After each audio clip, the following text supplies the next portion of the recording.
talk about being in somebody else's business today. Now, these folks are up in everybody's business in Chicago, but that's not the only place that it's happening. See, folks are up in everybody's business. See, they have nothing better to do than to sit there in front of a screen and control and manipulate and twist and turn a bunch of peaceful protesters into a out-of-control mob. Wow, how they love to spin, how they love to change things. You know, now, if these so-called protesters would be shouting and cheering for the summit and for the cops and for everything else, and if they would go along to get along with them, then guess what? They would probably be a big screen up there, and the mainstream media and everybody else would say, when I mean everybody else, I mean all the sheep. They would probably be saying, look at all these people. They're not protesters. They're going along. See, I told you, all these people are here because they love the summit. They love the policies. They love everything else. But anytime you buck the system, anytime you buck somebody's theory, then that's when you become the enemy. That's when you become the enemy.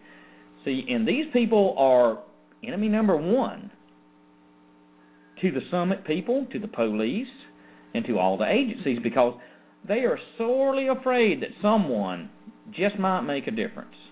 Yeah, they're just totally afraid. So they have live video feeds from the security cameras that are up and running. You know, the people of Chicago experience the new military urbanism in NATO-occupied Chicago. The nature of the security measures, as reported by the U.S. Secret Service, road closures, pedestrian restrictions, dozens of road closures, 7.5 miles, actually, of roads that are closed by this gentleman's calculation. And it began Friday at midnight and is going on, guess what, through rush hour on Monday. Now listen to this. Listen to this. What about the airspace restrictions over Chicago? There's a flight advisory. I mean, what are they thinking here? What are they thinking here? Are they thinking that some kind of Al-Qaeda or people of that nature are going to hijack some more planes and crash it into the NATO summit? Well, you know, the big boys are not going to kill themselves. They only kill, you know, people like that was in the trade towers. But yet at the same time, they make it seem as if, guess what, the boogeyman terrorist may get a hold of another plane.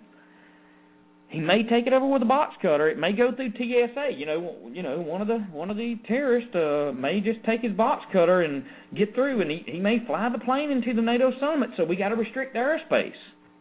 You see, what's it been? Let's see, what, 11 years, 10.5 years since the towers fell, and they still have people that believe that the diaper wearing terrorists have brought the towers down, that it was somehow or another not our government involved with it. My. You know, the box cutter is going to wield its way into the cockpit. Although they've reinforced the doors, now they can take a box cutter from Home Depot or Lowe's and they can break the door down, get in there and fly the plane into the NATO summit. So that's why they have the flight advisory. And then also there's going to be marina and waterway restrictions. Yes, the creation of special maritime security zones. An increased presence of the U.S. Coast Guard during the summit. Wow. How about that? You know, I mean, you know, the peaceful protesters there, you know, they're recruiting Al-Qaeda to help them. I'm being sarcastic here, you know. They are recruiting them to help them because guess what? Guess what? They want to put a stop to this. Al-Qaeda and peaceful protesters are working in conjunction. So the airspace has to be limited, the marine time, all the, you know, the waterways have to be watched, and all these big screens that all these agencies are looking over all at one time. They're going to protect you, and they're going to help you while they're having their summit. You see, sadly what's going on is just police state. And I got to give credit to where credit's due. you know, when Bill Cooper was talking about it, and then Alex Jones, I got to give him credit.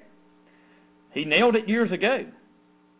There's many things I don't like about Alex, but one thing rings true is the guy's been spot on in a lot of what he said, you know.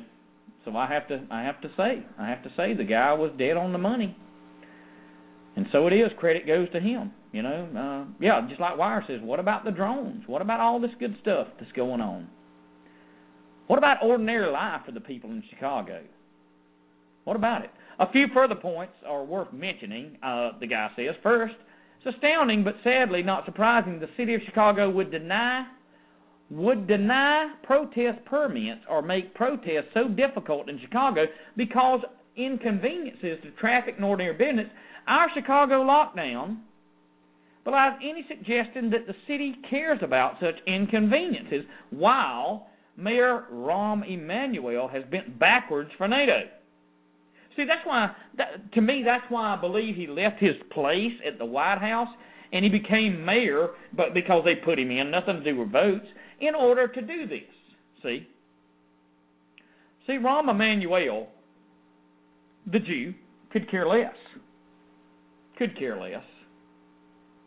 about anyone because he works for the big boys, you see.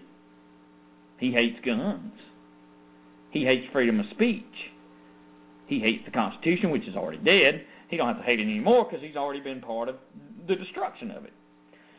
But anyway, it goes on. Second, this police state serves in reality as our new welfare state. And I'm not even going to get to the NAACP loving gay marriage. But anyway, let me finish this one. Second, the police state serves in reality as our new welfare state. The security mania represents our truly unique way of what? Stimulating the economy, of employing what? Peace labor, of creating government jobs and subsidized contracts. Just think of the amount of overtime pay that's being distributed with all this policing. Can you imagine the guys? Can you imagine what the police and all the other agencies are making for their overtime? Was it time and a half or is it double time? Who knows? But you see, this is shovel-ready jobs that are being employed. Shovel-ready jobs that are being employed. So don't be upset about this. You ought to be thanking. You ought to be thanking your government for the security and the prosperity and the partnership of what they are doing under this puppet administration. Should not be that you are ill about this. Should not be that all these cannons are bothering anyone. It should not be that the batons and the tasing and the military automatic weapons and the riot gear and all that. Don't be bothered because you are seeing the bailout money at work. It's doing great things. Great things are happening in America. Great things will continue to happen in America. You will see this more and more. You will see it more and more. See, because as you think about government welfare, it falls into the sacred part of, guess what? Of security. Because it is essential. It is essential that these people be protected because they are the best of the best. They are the best of the best. Now sadly, NATO's going to come and go. And as the writer so brilliantly states, the new anti-protest laws, the riot gear, the 2 LRAD sound cannons that they purchased, they didn't borrow them from somebody else, they purchased them. They're going to become the normalization of the police state in Chicago and around the country. And it will be with you for a long time, says the writer. See, I would say to you that get ready, because this shall become the normal. And that's the only article I had time for today, but I'll spend a few minutes just talking with you, if I may. Let me say this to you. In all humility and boldness at the same time. I've said it before and I've said it again. I've came and went on survival. I've came and went on food. I've came and went on weapons. You know, I get sick of having to talk about it. Then I come back and talk about it again. Here's the thing. Here's the thing. Know them that are among you and labor with you. Know them that are among you and labor with you. Whatever it is that you can do, do it. Based on your intelligence from the book, do it. People are going to come and go. Kinfolks, in-laws, outlaws, whatever. Friends, whatever. But I'm going to tell you something. Let nobody drive you away from your confidence in letting the book be your example. People are humans. They're going to make mistakes. But at the same time, please, I humbly beg you, know that this is not going to end after the summit, but it's only going to increase. They're not going to back off, people. They're going to keep coming and coming and coming and coming and coming until they eventually kill you or put you in a FEMA camp.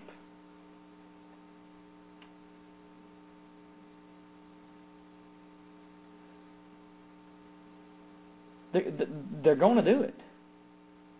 They're going to do it. So whatever you can do, do it.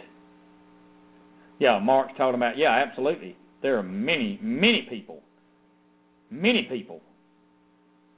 of us like Mark. Yeah, every time you think you're going to get ahead, every time you think you do a little job, when you get some money coming in, yeah, it's kind of like, yeah, I agree with you, Mark. I agree with you, Mark. Every time we think we're going to get $1 or $2 ahead, most of us, then the alternator goes on the truck. The hot water heater goes. It's always something. But at the same time, we do not faint. We do not lose hope. We continue moving on down the line. We continue doing the best we can do. That's all he requires of us. And all I'm asking you to do is do the best you can do, and he'll kick in. Do the best you can do. But do it in the wisdom of what you and your family prayed about. Don't take my advice on what to do. But do it in the best of your ability based on prayer with you and your family. And you'll be A-OK in the eyes of the Creator. You will be. No matter what happens, you'll be A-OK. Think about it. They're saying it's for your safety. They're saying it's, you know, they're saying this has become the normal. And it has for people living in the city. We need to pray for these people that are in the big cities. We need to pray for each other. We need to realize that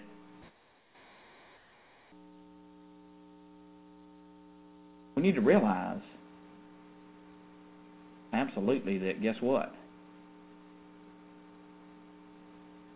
Guess what? He has a family. And his family is going to be okay no matter what. You just remember that. Endtime Watchman News Network, guess what? I got off, but I will see y'all at about 7:10 tonight. Thank you for coming by. Enjoy your day. Adios.